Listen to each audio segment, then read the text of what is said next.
Hey, taking a video in my SUV. It's pretty nice. I've been blessed. Alright, it's a GMC. What's really nice is you can kind of see if it's cold, you can get the heat on. So I'm going to turn this thing on. Hey, joeystips.com. Today I'd like to talk to you about negotiating at a car dealership. I'll tell you my story, how I got this car. Alright, so let's go over to the backyard and I'll tell you the story.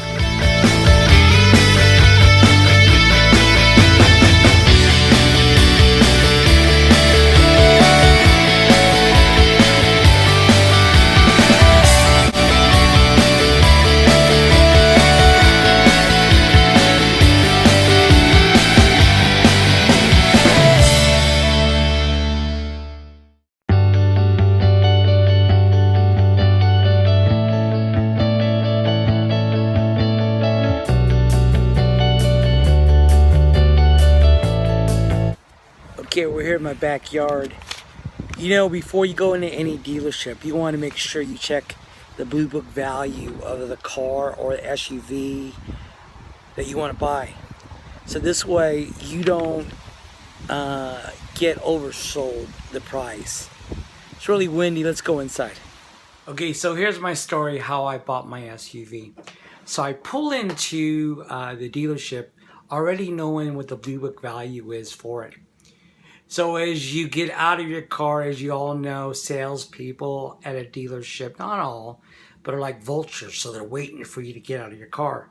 So we get out of the car, I get out of the car, and there's a bunch of men and one lady. Well, they're all saying, "Hey, sir, we're here. How can we help you?" And I said, "Well, I have an appointment with her." And this way it just got them off of us. And she says, "You know, we don't have an appointment." I said, "I know. I just wanted to talk to you." She goes, "Okay, so what are you interested in buying?" I go, "I'm interested in that SUV outside." And I said, "Well, how much is it?" See, I already knew what the price is. And being a businessman and entrepreneur, I was just dressed in my regular shirt. Because she was looking at me up and down because she was judging a book by its cover.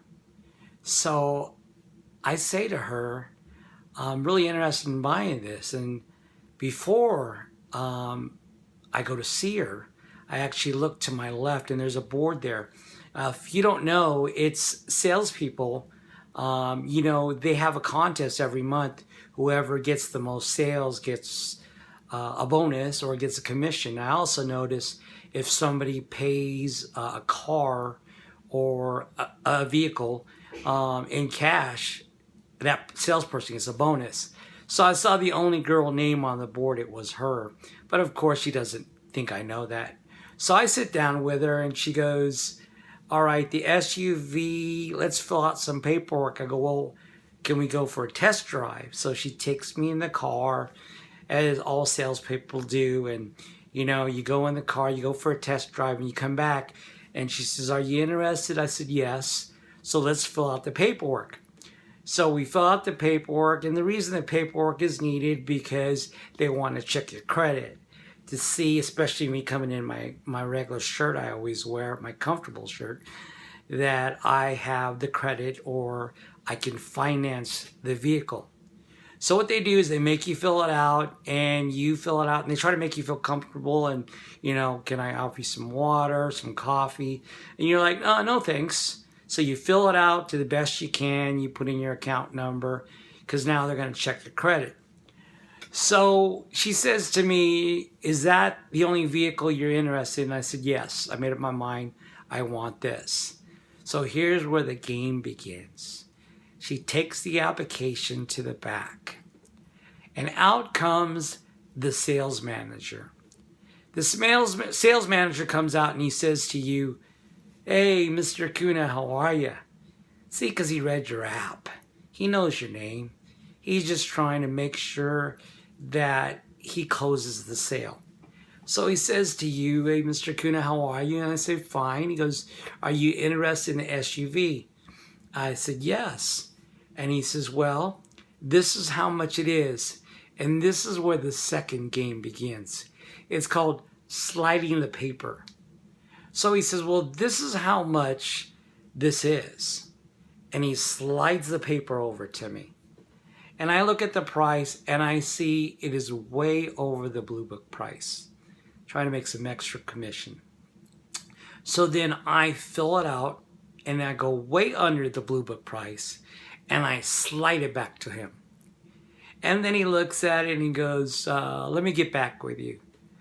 So at this time, he goes in the back and I'm talking to the sales person who happens to be a young lady, and she was Asian. So we had something in common. Well, I'm not young, she was. And so I'm talking to her about, hey, how's life? And do you live in this city? Because I've been here forever. And then so she's talking to me, and out comes her sales manager. And he says, well, Mr. Kuna, we checked your credit. It looks pretty good. Now he slides to me the paperwork again. And he goes, well, I know that you wanted this price, but this is the price that we have for you.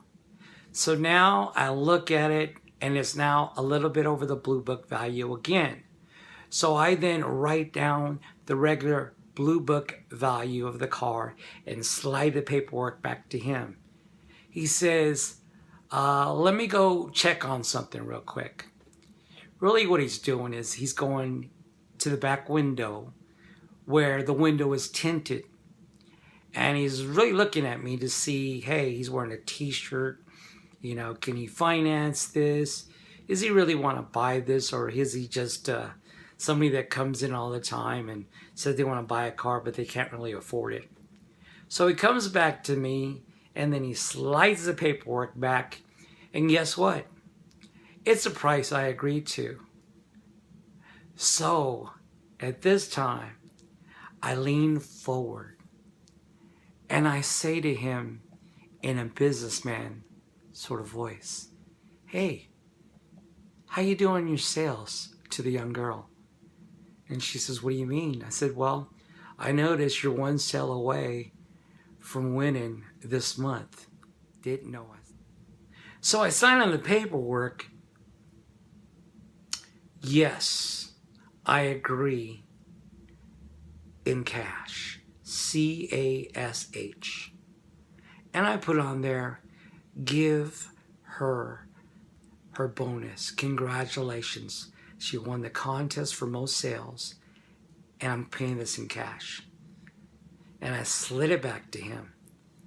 Now this only works if you have the cash. So if you got to finance, go ahead and finance. But I just happen to have the cash. And he says to me, Mr. Kuna, thanks, the car is yours. So what am I sharing at? A lot of people, when you go to a dealership, come unprepared. You better be prepared. And you better know what you're talking about, because if not, they're very good at selling cars. They've been doing it for a long time.